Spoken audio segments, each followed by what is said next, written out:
Article 6, granted and elected by the Board of Directors, effective immediately, the return of Vincent Kennedy McMahon.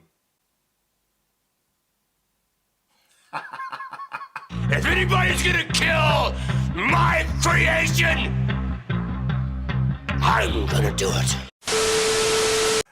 What's good, guys? It's your boy Hugo is back again. I had to return for it. Vince is back, baby. Cue the trolls in the comment section. I told you guys he didn't go anywhere.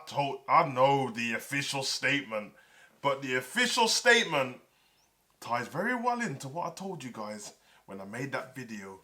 Vince is gone. Vince went nowhere.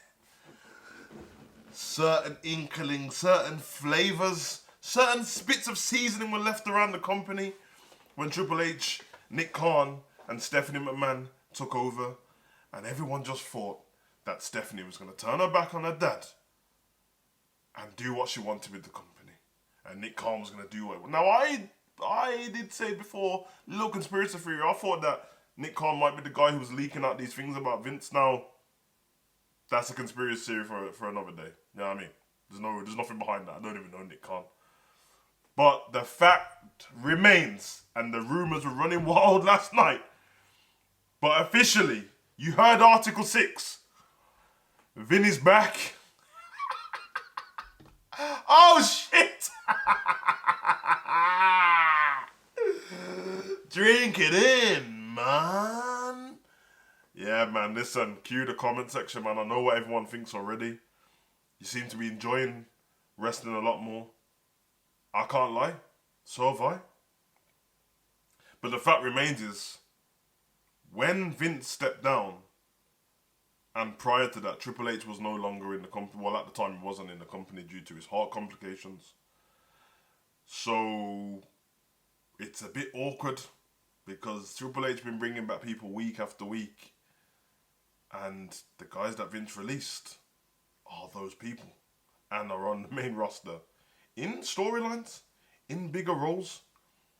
Half of the Raw roster and SmackDown roster at the moment is NXT because the NXT had their rebranding. Now, I'm not going to go over the top. You guys know me on this channel already. I'm not too outraged like the rest of some of you that are about Vince. You know, Vince is my guy, but I can see the error of his ways a lot of the time. I just don't go too far because he's still the person that built the company to what I loved in the first place. So I have respect for that. But at the same time, things do change. Things move on. Vince was living in the past a little bit. You know what I mean? Well, not a little bit. That's an exaggeration. There was a lot of things that were going wrong.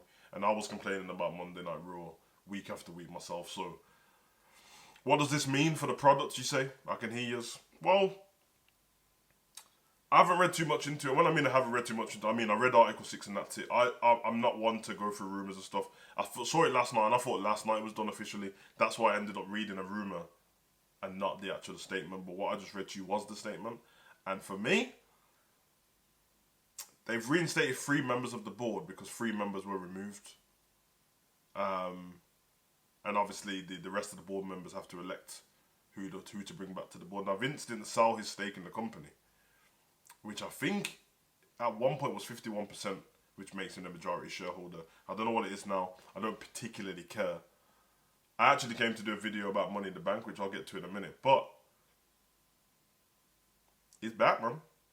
And I think he's back to sell the company. And I don't think he would have been happy to sell the company being in the background and not having as much to say as he wanted to. But then again, in business, it's a little bit weird because if you're the majority shareholder, you can't just sell my company on my behalf unless I'm dead. So, very interesting. Surely Stephanie's fine. She don't care because it's what was going wrong with the product on TV, what was the problem. And behind the scenes, WWE's been doing fine, making profits year after year. So there hasn't been a problem business side of it. But for the production, that's another thing now. How involved is Vince going to be when he gets back? I'm going to go out on a whim and say, I think the current product what we have, which is very decent at the moment, very good actually, I don't think it's going to change very much. Vince has had a lot of time off now. I don't know if he's a guy to reflect. I know Vince likes to be in between, and I think he probably at home bored. It doesn't seem the guy from listening to people who are close to him to go on holiday and enjoy the sun and play golf, and that he wants to be in. That's why I said that I didn't think he had gone in the first place.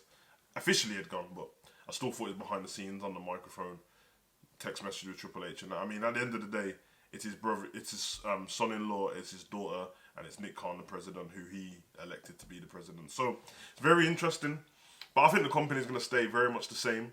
I think he'll sell his share in the company. Vince is an old man, pushing 80 now. And then see what it goes from there, because I remember there was stuff before where Disney were interested in buying WWE, possibly Netflix, Amazon maybe. And you never know who's doing, but it's a very it's an interesting company, you know what I mean? If I was a businessman and I had the money to, I'd buy the WWE. No problem, it's going to make you money. Merchandise around the world and such, but I know that the fans only care about the product on what's on TV, and I don't think it's going to change too much. Am I 100% right? No, probably wrong. I'm probably completely wrong. He might come in and change everything, but I just don't see it. It's been running so well. So yeah. 2023, which is this year, July. Money in the Bank. Coming to the UK, baby. 1st of July, Money in the Bank, the O2 London. Oh man, I can't wait. Now I missed out on Clash at the Castle because partly my fault and partly the fact that I thought the ticket prices were outrageous for what the product was. Now, did I enjoy Clash at the Castle in the end? Yeah, I did. Drew McIntyre, Roman Reigns and such, and before it got ruined at the end with Tyson Fury and things like that. But I did enjoy it. Spoke to a few people who went. Shout out to Homeboy WrestleManiac. Head over to his YouTube channel, subscribe as well. I know he done some press work there as well. He seemed to enjoy it. I spoke to a few other subscribers, Demon Team members who went as well, and they all enjoyed it as well. But they enjoyed it as a regular pay-per-view. And to me, it didn't stand out enough for me to purchase the ticket. Of course, I was a little bit worried, like, wonder if they don't do it overseas again, but then I thought, no way, they're not going to do it overseas again. And I was right! And Money in the Bank is way bigger than Clash at the Castle.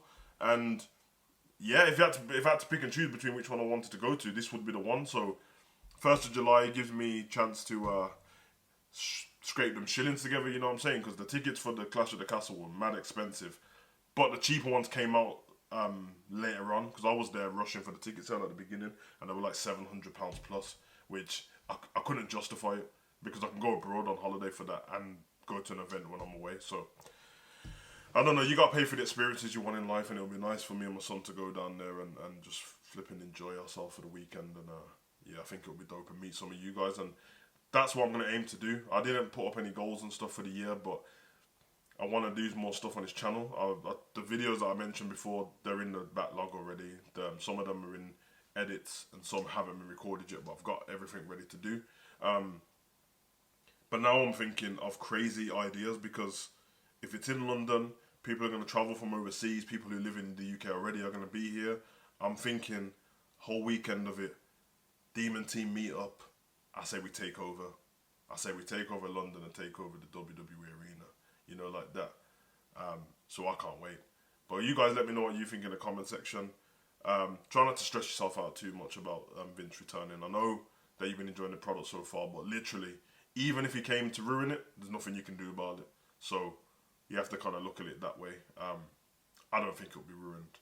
I think WWE is doing just fine at the moment. Still a few things that are a bit meh, but I think that I've been watching all the retro stuff lately because I've been trying to find different ways to produce content over nostalgic wrestling. And I have to say, a lot of the stuff I was talking about before was nostalgia. If you go watch all the old Raw shows, SmackDown shows, they were more edgy, which made them seem like they wasn't as boring. But some of the stuff were, you know what I mean? There's a few Jamie Noble matches in there and that, and the Basham Brothers and that what weren't the best. But they were fillers throughout the show. The one thing that was current and concurrent throughout the shows were storylines, and I think that's the biggest integration that WWE could do now. And if you notice, over on SmackDown in particular, that's why everyone loves the whole thing with the Bloodline and Sami Zayn, because you get Roman at the beginning of the show with Sami Zayn, you get Roman and Paul backstage, you get the Usos and Sami backstage, you get something else backstage, and you have a match, and then, you know what I mean, it goes all the way through. So, I'm going to leave it there. Let me know what you think in the comment section. I'm going to start doing more videos like this. Anytime something newsworthy pops up, if it's not, you know what I'm like with the rumours, I'm not too into it, but if it's not a rumour about what's about to happen with the product in terms of storylines and that, I'll do it. But if it's like, if you know what I mean, if someone's possibly going to sign a new contract or someone's coming in, I'll do it. But if it's a rumour about like Bray Wyatt plans to turn heel on this person at Money in the Bank, I'm not doing it because it ruins it for me. I wouldn't do it for a movie, so I'm not doing it for WWE. But let me know what you think in the comment section, and let me know if you're going to be part of the Demon team that runs wild 1st of July. The goals are set. I've been your boy, Savage. Comment, like, subscribe, and share.